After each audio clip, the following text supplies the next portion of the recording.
என் பெயர் தீனா. நான் கன்னியாகுமரி மாவட்டத்தைச் சேர்ந்த ஒரு மீனவன். எனக்கு திருமணமாகி 2 ஆண்டுகள் ஆகின்றன. என் மனைவியின் பெயர் மல்லிகா. அவள் ஒரு தனியார் நகைக்கடியில் பணிபுரிகிறாள். என் மாமியார் பெயர் சீதாலட்சுமி. என் மாமியாரும் மாமனாரும் காதல் திருமணம். என் மாமியார் ஐயர் வீட்டு பொண்ணு. அதனால அவர்களை அவர்கள் வீட்டில் ஏற்றுக்கொள்ளவில்லை. இதனால் மாமனாரும் மாமியாரும் தனியாகத்தான் வாழ்ந்து வந்தார்கள். மாமியாருக்கு ஒரே பெண். அவளைதான் நான் திருமணம் செய்து உள்ளேன். மாமனார் 2 வருடங்களுக்கு முன்புதான் உடல்நலம் சரியில்லாமல் இறந்தார். பிறகு நாங்கள் மூவரும் ஒரே வீட்டில் சேர்ந்து வசித்து வருகிறோம். எங்களுக்கு இன்னும் குழந்தைகள் இல்லை. நான் தினமும் அதிகாலையில் வேலைக்கு சென்று இரவுதான் வீடு திரும்புவேன். என் மனைவியின் வேலை நேரமும் மாறுபடும். பெரும்பாலும் அவளும் இரவு 9 மணிக்கு மேலதான் வீடு வருவாள். இப்படி ஒரு அமைதியான வாழ்க்கையில் எங்களுக்குள் ஒரு ரகசியம் உருவானது. அந்த ரகசியம்தான் எனக்கும் என் மாமியாருக்கும் இடையே ஒரு விசித்திரமான பிணைப்பை உருவாக்கியது. இந்த கதையை நான் உங்களிடம் பகிர்ந்து கொள்ளப் போகிறேன். ஒரு நாள் வழக்கம் போல நான் கடலுக்கு போய் மீன் பிடித்துவிட்டு வீட்டுக்கு திரும்பிக் கொண்டிருந்தேன். வழியெங்கும் என் தம்பிக்கு என்ன ஆனதோ ஒரு மாதிரி விசித்திரமாக இருந்தாள். நானும் அவனை அடித்தும் பார்த்தேன்.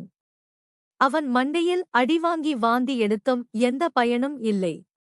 இவனை சமாதானம் பண்ண என் மனைவியும் வீட்டில் இருக்க மாட்டாள். என்ன பண்ணலாம் அப்படின்னு யோசிக்க போதும்தான் திடீர்னு என் மாமியார் சீதா பற்றிய எண்ணங்கள் எனக்கு வந்தது. வீட்டுக்கு போனதும் என் தம்பியே அவளிடம் கொடுத்து சாப்பிட வைத்து அமைதிப்படுத்தி தூங்க வைத்து விடலாம் என்று நினைத்தேன். பிறகு அவளுக்கு என்ன உதவி செய்யலாம், எப்படி அவரை மகிழ்விக்கலாம் என்ற சிந்தனையிலேயே மூழ்கியிருந்தேன். நான் வீட்டின் வாசலை அடைந்தபோது குளியல் அறையிலிருந்து தண்ணீர் சத்தம் கேட்டது. என் மாமியார் சீதா குளித்துக் கொண்டிருந்தாள். நான் மாமி என்று அழைத்தேன். உள்ளே இருந்து மாப்பிள்ளையா நான் குளிச்சிட்டு வரேன் என்று இனிமையான குரலில் கேட்டது. நான் என் அறைக்கு சென்று அமர்ந்தேன். ஆனால் என் மனம் அமைதியாக இல்லை. சிறிது நேரத்தில் என் மாமியார் குளித்து முடித்து ஈரமான கூந்தலுடன் வெளியே வந்தார். மாப்பிள்ளை சாப்பிடுறீங்களா என்று அன்பாக கேட்டார். நான் சாப்பிடுற ஆத்தா, ரொம்ப பசி என்றேன். அவர் சமையலா அறைக்கு சென்று உணவை எடுத்து வரச் சென்றார். நான் சோபாவில் அமர்ந்து தொலைக்காட்சியை பார்த்துக் கொண்டிருந்தேன். அப்போதுதான் என் செல்போன் ஒலித்தது. என் மனைவி மல்லிகாதான். அவள் கல்லூரி தோழி திருமணத்திற்காக சென்னை வரை போயிருந்தாள். எனக்கு போன் பண்ணி, என்னங்க இன்னைக்கு வீட்டுக்கு வரமாட்டேன், காலையில கல்யாணத்தை முடிச்சுட்டு வரேன்னு சொன்னான், நீங்களும் அம்மாவும் சாப்பிட்டு தூங்குங்க என்றாள். நான் கொஞ்சம் வருத்தத்துடன் சரி என்றேன். ரொம்ப மிஸ் பண்றேன்டி என்றேன். அவளும் நாளைக்கு வந்துரேன் மாமா என்று சொல்லி போனை வைத்தாள். போனை வைத்ததும் என் மாமியார் உணவுடன் வந்தார். மாப்பிள்ளை என்று கேட்டார். மல்லிகாதான் மாமி, இன்னைக்கு இரவு வரமாட்டாளா என்றேன். அவள் புருவத்தை உயர்த்தினாள். எப்பவும் இதே வேலைதான். சரி, நீங்க சாப்பிடுங்க மாப்பிள்ளை என்றார். நான் சாப்பிட்டுக் கொண்டே அவளை பார்த்தேன். அன்று இரவு பேய்மலை கொட்டிக் கொண்டு இருந்தது. இடிவிழும் சத்தம் வேற. அவள் பயந்தபடி ஏதோ ஒரு மாதிரி தயங்குவது போல இருந்தாள். மாப்பிள்ளை, எனக்கு இரவு தனியா தூங்க பயமாயிருக்கும் என்று மெதுவாக சொன்னார். என் இதயம் சட்டென்று படபடத்தது. அந்த இரவு எங்கள் இருவருக்கும் இடையே ஒரு புதிய தொடக்கமாக அமையுமா? என் மனைவி இல்லாத அந்த இரவில் என்ன நிகழ்ந்தது? நான் சாப்பிட்டு முடித்துவிட்டு மீண்டும் சோபாவில் அமர்ந்து தொலைக்காட்சியை பார்த்து கொண்டிருந்தேன். ஆனால் என் கண்கள் தொலைக்காட்சியில் இல்லை. என் மாமியார் சீதா சமையல் அறையில் பாத்திரங்களை சுத்தம் செய்து கொண்டிருந்தாள். எப்பவாவது மட்டும் என்னை ஒரு பார்வை பார்ப்பார். எங்கள் கண்கள் சந்திக்கும் போதெல்லாம் ஒருவிதமான பதட்டம் எங்களுக்குள் ஓடியது. நான் எழுந்து என் அறைக்கு சென்றேன். அங்கே படுக்கையில் சாய்ந்து கொண்டே ஏதோ யோசித்துக் கொண்டிருந்தேன். கொஞ்ச நேரத்தில் மெல்லிய காலடி சத்தம் கேட்டது. என் அறையின் கதவு திறக்கப்பட்டது. என் மாமியார் உள்ளே நுழைந்தார். கையில் ஒரு கிளாஸ் பால் வைத்திருந்தார். மாப்பிள்ள, நீங்க இன்னும் தூங்கலையா? பால் குடிங்க என்றார். நான் பாலை வாங்கி குடித்தேன். அவர் என் அருகில் உள்ள நாற்காலியில் அமர்ந்தார். அறையில் இருண்டு கொண்டிருந்தது. வெளியே விளக்குகள் அணைக்கப்பட்டிருந்தன. மாப்பிள்ளை, எனக்கு உண்மையிலேயே பயமாயிருக்கு. இந்த வீடு ரொம்ப பெருசா இருக்கு. இடி சத்தம் வேற, என்னால தனியா இருக்க முடியல. சின்ன வயசுல இருந்தே இடி என்றால் எனக்கு பயம். நீங்க இல்லன்னா என்னால தூங்கவே முடியாது என்று அவர் மெல்லிய குரலில் நடுக்கத்துடன் சொன்னார். நான் அவருக்கு ஆறுதல் சொல்ல வேண்டும் என்று நினைத்தேன்.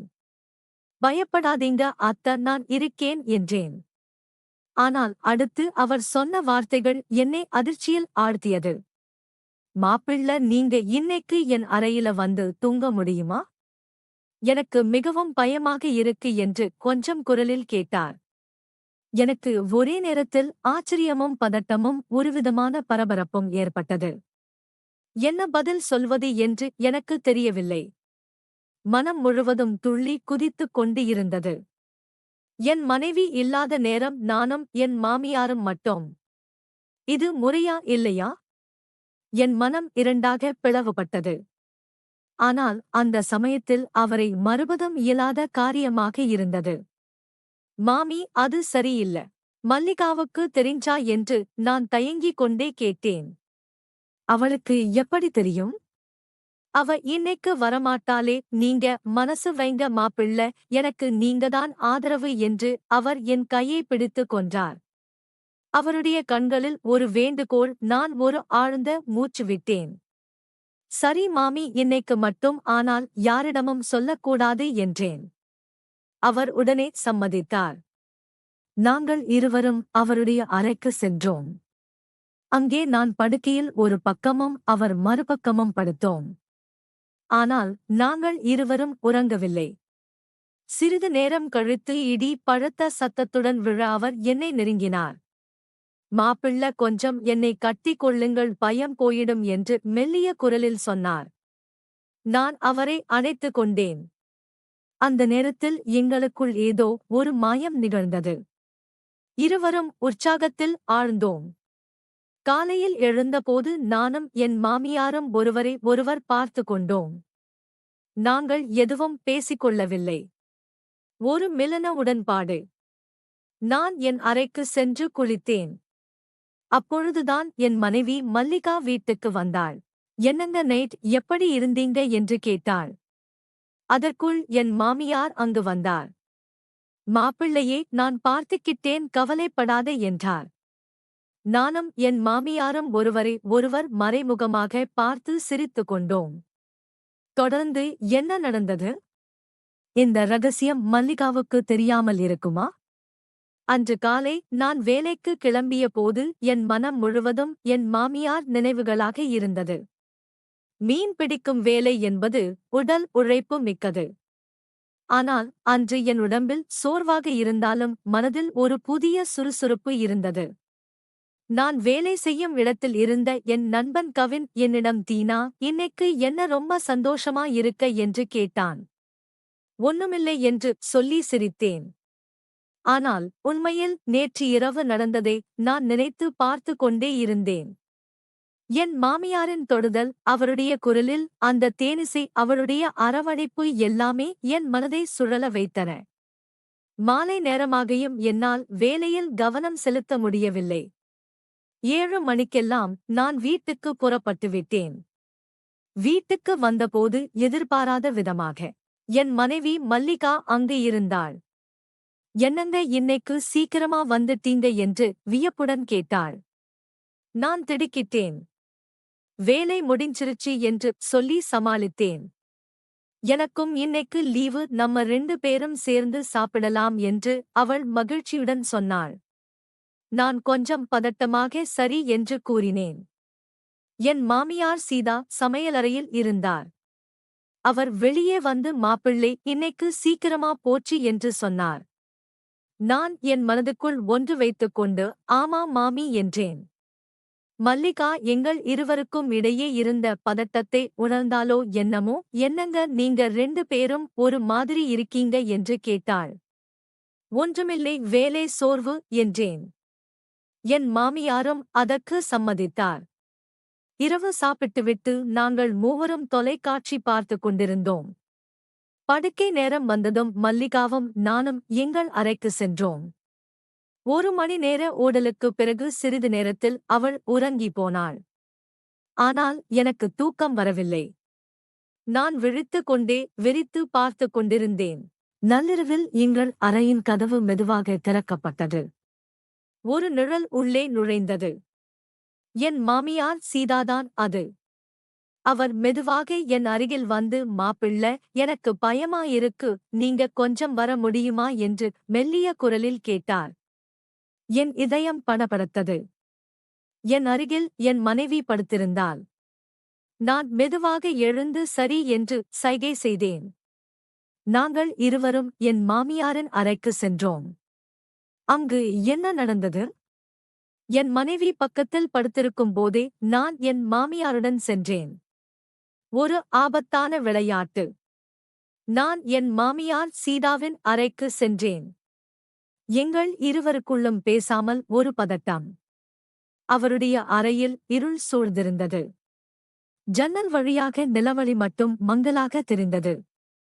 மாப்பிள உட்காருங்க என்று அவர் படுக்கையின் ஓரத்தில் என்னை அமர வைத்தாள். நான் அவருக்கு அருகில் அமர்ந்தேன். மாமி இது சரிதானா? மல்லிகா அறையிலே இருக்கா என்று நான் மெதுவாக கேட்டேன். அவளுக்கு ஒன்னும் தெரியாது நீங்க கவலைப்படாதீங்க என்று அவர் என் கையை பிடித்துக் கொண்டாள். அவளுடைய கை வெப்பமாக இருந்தது. நான் அவளுடைய கண்களை பார்த்தேன். அதில் ஒரு பெண்ணின் இயக்கம் தெரிந்தது. என் மாமியாருக்கு வயது 52 இருக்கும். ஆனால் அவர் இன்னும் அழகாகவும் கவர்ச்சியாகவும் இருந்தார். அவருடைய உடல் நலமாக இருந்தது. அயராத்து பொண்ணு என்பதால் நல்லா பால் நிறம். அவர் என்னை ஒரு மகன் போல மட்டும் பார்க்கவில்லை என்பது அன்று இரவு நான் உணர்ந்தேன். மாப்பிள்ள உங்களுக்கு ஒரு விஷயம் தெரியுமா?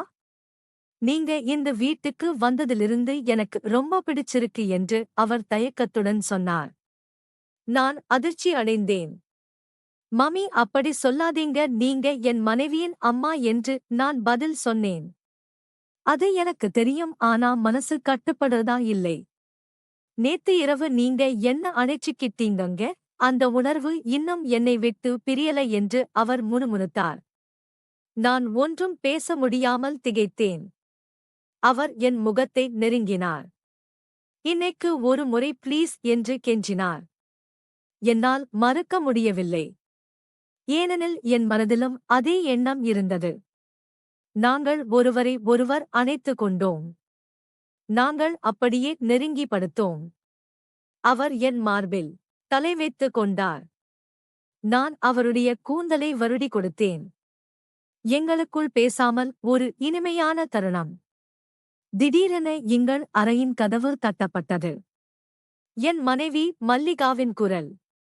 அம்மா தீனா எங்க அவரை காணுமே. நானும் என் மாமியாரும் திடுக்கிட்டு விழித்தோம்.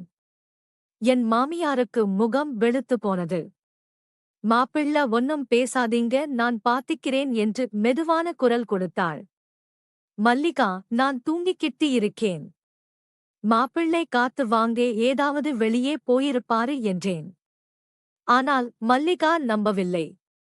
வெளிய பார்த்துட்டேன் இல்ல அம்மா நீங்க கதவை திறங்க என்றாள்.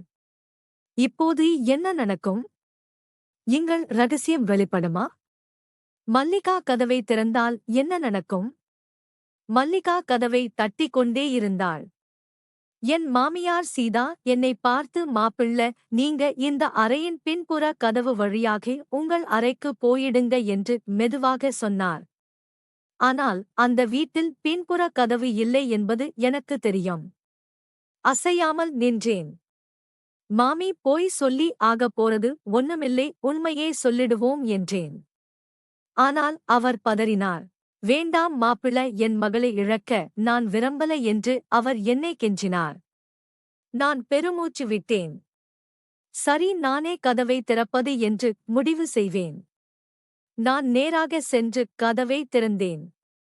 மல்லிகா எதிரில் நின்றாள். அவள் கண்கள் என்னை பார்த்த பின்னர் என் பின்னால் அவள் அம்மாவை பார்த்ததும் அவள் முகம் மாறியது. என்ன இது, நீங்க 2 பேரும் ஏன் ஒரே அறையில இருக்கீங்க என்று கோபமாக கேட்டாள். என் மாமியார் உடனே விளக்கம் சொல்ல முற்பட்டாள். மல்லிகா, எனக்கு ரொம்ப பயமாயிருந்தது. அதான் மாப்பிள்ளையை கூப்பிட்டேன். நீ வேற வேலையா இருந்த, வேறு வழி இல்லை என்றாள். ஆனால் என் மனைவியின் முகத்தில் சந்தேகம் தெளிவாக தெரிந்தது. இது முதல் முறையா? நேத்து இரவு நான் இல்லாத போதும் இப்படிதானா என்று என்னை கேட்டாள். நான் பொய் சொல்ல முடியாமல் தலை குனிந்தேன். என் மாமியார் அழத் தொடங்கிவிட்டாள். அம்மா, உனக்கு நான் உயிருக்கு உயிரானவ, இந்த விஷயத்தை நீ தவறா புரிஞ்சுக்காத என்று கெஞ்சினார். மல்லிகா சிறிது நேரம் அமைதியாக இருந்தாள். பின்னர், சரி, இனிமேல் இப்படி நடக்கக்கூடாது. நான் இருக்கும்போதே நீங்கள் என்னை தவிர்த்து இப்படி செய்தது எனக்கு வேதனையாக இருக்கு என்றாள். நானும் இனிமேல் இப்படி நடக்காது என்று வாக்கு கொடுத்தேன். என் மாமியாரும் அதை ஒப்புக்கொண்டார். ஆனால் எங்கள் கண்கள் சந்தித்தபோது அந்த வாக்கு பொய்யாக போவதை நாங்கள் உணர்ந்தோம். மல்லிகா எங்களை மன்னித்துவிட்டு எல்லோரும் ஒன்றாக பேசி விஷயத்தை முடித்துக்குவோம் என்றாள். நாங்கள் மூவரும் அமர்ந்து பேசினோம். ஒரு நிபந்தனை வைத்தாள். இனிமேல் யாருக்கு பயம் என்றாலும் என்னிடம் சொல்லுங்கள், நான் இருக்கிறேன். என் கணவரை இப்படி பயன்படுத்திக் கொள்ளாதீர்கள் என்றாள். நானும் ஒப்புக்கொண்டேன். ஆனால் மனதுக்குள் ஒரு எரிச்சல். நான் ஒரு பொருளாக என் மாமியார் அமைதியாக கண்ணீர் விட்டார். அன்று இரவு நாங்கள் மூவரும் ஒரே அறையில் தூங்கினோம். லிகா நடுவிலும் நானும் என் மாமியாரும் இருபுறமாக. அது ஒரு விசித்திரமான இரவு. தொடர்ந்த நிலைமை எப்படி மாறியது? மூவரும் ஒரே அறையில் தூங்கினோம். அன்று இரவுக்குப் பிறகு வீட்டின் சூழ்நிலை மாறியது. மல்லிகா மிகவும் கவனமாக இருக்க ஆரம்பித்தாள். அவள் வேலைக்கு செல்லும் முன், நீங்க 2 பேரும் தனியா இருக்க மாட்டீங்களா என்று என்னிடம் கேட்பாள். நான் இல்லை, நான் வேலைக்கு போயிடுறேன் என்று சொல்லிவிடுவேன். ஆனால் உண்மையில் என் மனம் என் மாமியாரிடமே இருந்தது. ஒரு நாள் நான் பாதி வேலையிலிருந்து வீட்டுக்கு திரும்பினேன். மல்லிகா வேலைக்கு சென்று விட்டாள். என் மாமியார் மட்டும் வீட்டில் இருந்தார். நான் வந்ததும் அவர் திடுக்கிட்டார். மாப்பிள்ளை, ஏன் இப்ப வந்தீங்க என்றார். உங்களை பார்க்கத்தான் என்று நான் நேரடியாக சொன்னேன். அவர் முகம் சிவந்தது. மல்லிகா சொன்னத மறந்துட்டீங்களா என்றார். மறக்க முடியாது, ஆனால் என்னால் உங்களை தவிர்க்கவும் முடியாது என்றேன். நான் அவரை நெருங்கினேன். அவர் பின்வாங்கினார். வேண்டாம் மாப்பிள்ளை, என் பொண்ணு சொன்ன வாக்கை நான் காப்பாத்தணும் என்று கெஞ்சினார். ஆனால் உங்கள் மனசு உங்களை காப்பாத்தாதா மாமி என்று கேட்டேன். அவர் அமைதியானார். நான் அவர் கையை பிடித்தேன். ஒருமுறை மட்டும் என்றேன்.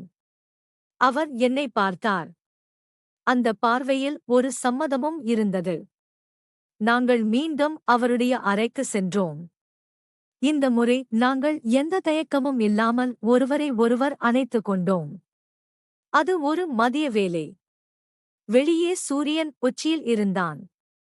ஆனால் எங்கள் அறையில் இருள் மட்டும் சூழ்ந்திருந்தது. நாங்கள் பேசிக் கொள்ளாமல் இருந்தோம். வார்த்தைகள் தேவையில்லை. அந்த நேரம் எங்களுக்கு மட்டுமே சொந்தமானது. சிறிது நேரத்தில் நாங்கள் பிரிந்தோம். இது கடைசி முறைதான் மாப்பிள்ளை என்று அவர் கண் கலங்க சொன்னார். நான், உங்களுக்கு தெரியும் அத்தை, இது கடைசியாக இருக்காது என்று சொல்லிவிட்டு என் அறைக்கு சென்றேன். அன்று மாலை மல்லிகா வந்ததும் என் மாமியார் இயல்பாக நடந்து கொண்டார். ஆனால் நானும் என் மாமியாரும் ஒருவரை ஒருவை பார்க்கும் போதெல்லாம் எங்கள் பார்வைகளில் ஒரு இரகசியம் ஒளிந்திருந்தது. இரவு உணவின் போது மல்லிகா, அம்மா, உங்களுக்கு இன்னும் பயமா இருக்கா என்று கேட்டாள். இல்லடி, இப்பொழுது நன்றாக இருக்கு என்றால் என் மாமியார். நானும் புன்னகைத்தேன். இரவு தூங்க செல்லும்போது மல்லிகா என்னிடம் என்னங்க என்னை மறந்துட்டீங்களா என்று விளையாட்டாக கேட்டாள். இல்லை என்று சொல்லி அவளை அணைத்துக் கொண்டேன். ஆனால் என் மனதில் மட்டும் என் மாமியாரின் முகமே இருந்தது. தொடர்ந்து இந்த ரகசியம் எப்படி மேலும் வளர்ந்தது? மல்லிகாவுக்கு தெரியாமல் எங்கள் ரகசிய சந்திப்புகள் தொடர்ந்தன.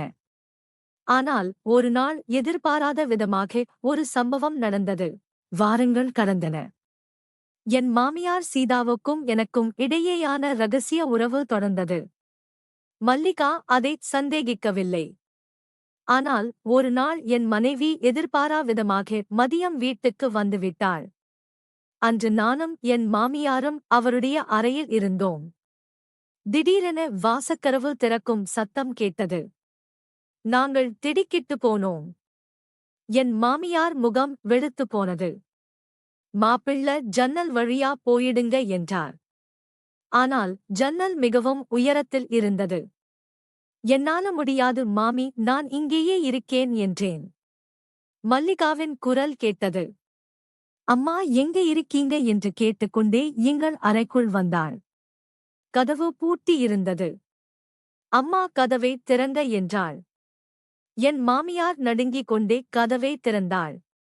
மல்லிகா உள்ளே வந்தாள். என்னை பார்த்ததும் அவள் முகத்தில் ஆச்சரியமும் கோபமும் ஒன்றாக வந்தன. மறுபடியும் இதே கதையா என்று கத்தினாள். இல்ல மல்லிகா என்று என் மாமியார் விளக்கம் இயன்றாள். போதும் அம்மா, உங்க போய் விளக்கங்கள் போதும். நீங்க இருவரும் என்ன செய்கிறீர்கள் என்பது எனக்கு தெரியும் என்று கோபமாக கத்தினாள். நான் முன்னால் வந்தேன்.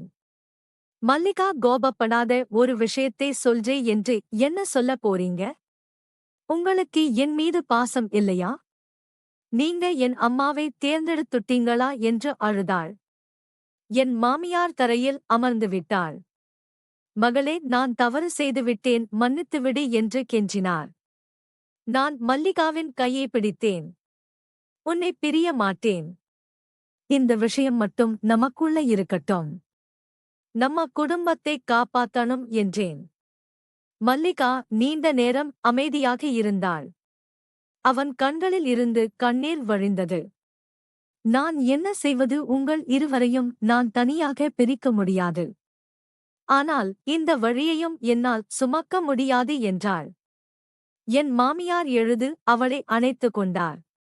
மல்லிகா, இனிமேல் இது நடக்காது. நான் சத்தியம் செய்கிறேன். மாப்பிள்ள, நீங்களும் சம்மதிக்கணும் என்றார். நான் தலைகுனிந்தேன். சரி, இனிமேல் இது பற்றி பேசக்கூடாது. நம்ம குடும்பத்தை முன்னால் நகர்த்துவோம் என்றேன். அன்று முதல் நானும் என் மாமியாரும் ஒருவரை ஒருவர் தவிர்த்து கொள்ள முயன்றோம். ஆனால் அது அவ்வளவு எளிதாக இல்லை.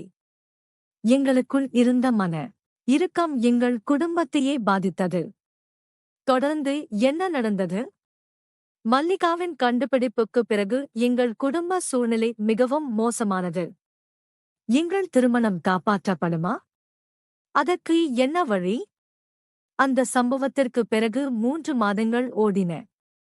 நானும் என் மாமியாரும் கிட்டத்தட்ட பேசிக்கொள்வதையே நிறுத்திக் கொண்டோம். மல்லிகா எங்களுக்கு இடையே ஒரு சுவராக இருந்தாள். வீட்டில் சிரிப்பு மறைந்தது. சாப்பாடு மேசையில் மூவரும் மௌனமாக இருப்போம். ஒருநாள் மல்லிகா என்னிடம் தனியாக பேசினாள். ஏங்க, எனக்கு ஒரு விஷயம் புரிகிறது. நீங்க என் அம்மாவை உண்மையிலேயே கவனித்துக் கொண்டீர்கள். ஆனால் உங்கள் பாசம் எல்லையை தாண்டியது. இருந்தாலும் என்னால் உங்களை விட்டு பிரிய முடியாது என்றாள். நான் அவளை பார்த்தேன். நீ என்ன சொல்ல வர என்றேன். இனிமேல் நாங்கள் மூவரும் ஒன்றாக ஒற்றுமையாக வாழலாம். ஆனால் ஒரு நிபந்தனை, அந்த ரகசியம் இறந்து போன ஒன்று என்று மறந்துவிட வேண்டும். நீங்கள் என் கணவராக மட்டுமே இருக்க வேண்டும். அவர் என் அம்மாவாக மட்டுமே இருக்க வேண்டும் என்றால் நான் ஆழ்ந்த மூச்சை எடுத்தேன். அது சாத்தியமா என்றேன். நாம் முயற்சி செய்யலாம் என்றாள். என் மாமையாரையும் அழைத்து மல்லிகா இதை பற்றி பேசினாள். அவர், மல்லிகா சொல்வதுதான் சரி, நாம் முயற்சி செய்வோம் என்றார். நாங்கள் ஒரு புதிய தொடக்கத்தை முடிவு செய்தோம். மெதுவாக நாங்கள் மீண்டும் பேசத் தொடங்கினோம். சிரிக்கத் தொடங்கினோம். என் மனைவி கர்ப்பமானாள். அந்த செய்தி எங்கள் மனதில் ஒரு புதிய மகிழ்ச்சியை பரப்பியது. என் மாமியார் பாட்டியாக போகும் மகிழ்ச்சியில் பூரித்தான். நான் அப்பாவாக போகும் பதட்டத்தில் இருந்தேன். ஒரு மாலை நேரத்தில் நாங்கள் மூவரும் வீட்டின் மொட்டை மாடியில் உட்கார்ந்திருந்தோம். மல்லிகா என் தோளில் சாய்ந்திருந்தாள். என் மாமியார் எங்கள் அருகில் அமர்ந்திருந்தார். இப்போது எப்படி இருக்கிறது என்று கேட்டாள். நானும் நன்றாக இருக்க என்றேன். அன்று இரவு நாங்கள் மூவரும் ஒரே அறையில் தூங்கினோம். இந்த முறை எந்த ரகசியமும் இல்லாமல், எந்த நிபந்தனையும் இல்லாமல் அப்போதுதான் எனக்கு புரிந்தது. உண்மையான பாதுகாப்பு என்பது பகிர்ந்து கொள்ளும் உறவுகளில் இருப்பதில்லை. மாறாக ஒருவரை ஒருவர் மதிக்கும் உள்ளங்களில் இருந்து வருகிறது. நான் என் மனைவியின் கையை பிடித்தேன். என் மாமியார் எங்களை பார்த்து புன்னகைத்தார். அந்த புன்னகையில் எங்கள் அனைவருக்கும் ஒரு நிம்மதி இருந்தது. நாங்கள் ஒரு குடும்பமாக மாறினோம். கடந்த கால தவறுகளை நினைவூட்டிக் கொள்ளாமல் எதிர்காலத்தை நோக்கி நகர்ந்தோம். எங்களுக்கு ஒரு மகள் பிறந்தாள். அனைவருக்கும் ரொம்ப சந்தோஷம். இப்பொழுது என் மகளுடன் விளையாடும் போதெல்லாம் அந்த 2 நாட்களை நினைத்து வியப்படைகிறேன். உறவுகள் எவ்வளவு உடையக்கூடியவை, ஆனால் எவ்வளவு வலிமையானவை. கதையின் முடிவு இதுதான். ஒவ்வொரு குடும்பத்திலும் ஏதோ ஒரு ரகசியம் இருக்கும். ஆனால் அந்த ரகசியத்தை எப்படி எதிர்கொள்கிறோம் என்பதில்தான் வித்தியாசம். இந்த கதை உங்களுக்கு பிடித்திருந்தால் நம்ம சேனலுக்கு சப்ஸ்கிரைப் பண்ணி சப்போர்ட் பண்ணுங்க நண்பர்களே.